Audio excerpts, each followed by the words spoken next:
कारोबारियों के लिए भारतीय शेयर बाजार का पिछला हफ्ता काफी निराशाजनक रहा। 5 ट्रेडिंग सेशंस में से 4 दिन ऐसे रहे कि पूछे मत।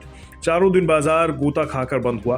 पिछले हफ्ते की बात की जाए तो सेंसेक्स में करीब 2.66% और निफ्टी में करीब 2.59% की गिरावट दर्ज की गई थी।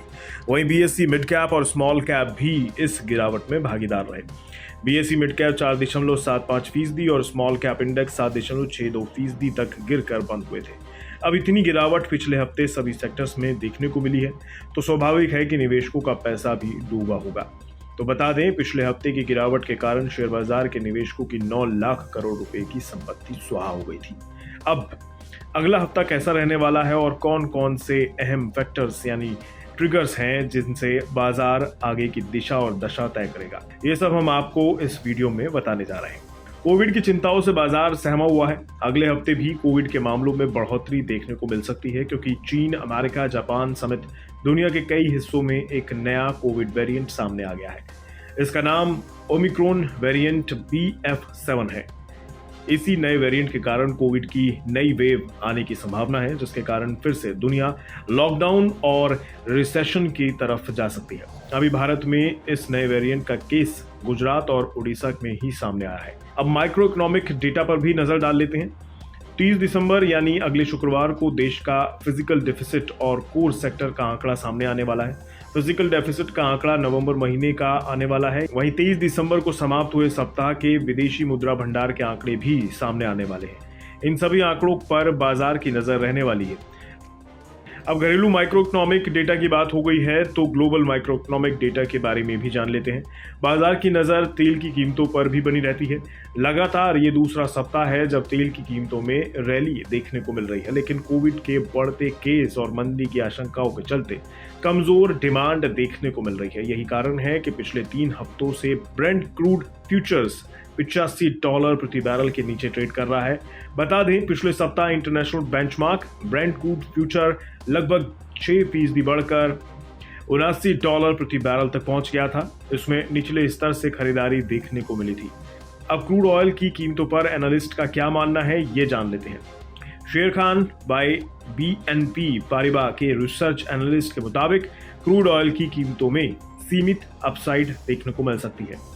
अब आइए FII फ्लो के आंकड़ों पर भी नजर डाल लेते हैं। FII और FPI की तरफ से फ्लो में लगातार उतार चढ़ाव बना हुआ है, तभी तो DII की खरीदारी बंद नहीं हुई है और वे लोग लगातार गिरते बाजार में अपना पैसा इन्वेस्ट कर रहे हैं।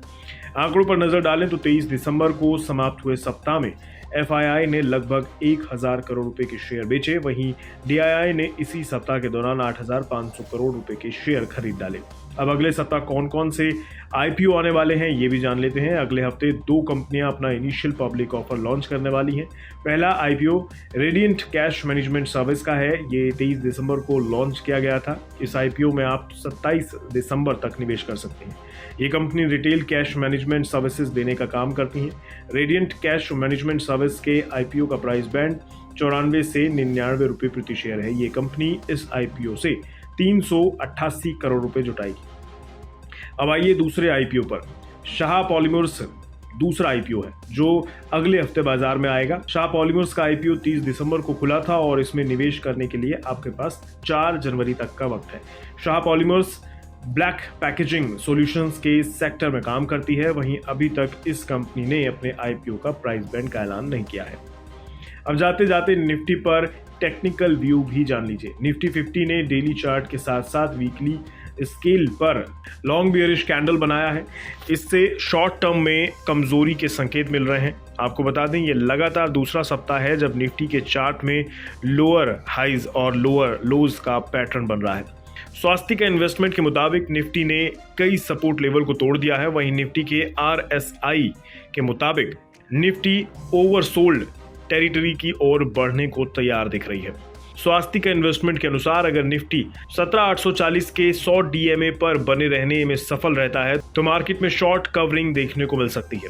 तो अगर आप भी किसी तरह के ट्रेड लेने की सोच रहे हैं तो किसी सर्टिफाइड मार्केट एक्सपर्ट की सलाह के बाद ही बाजार में पैसा लगाएं और कमाएं।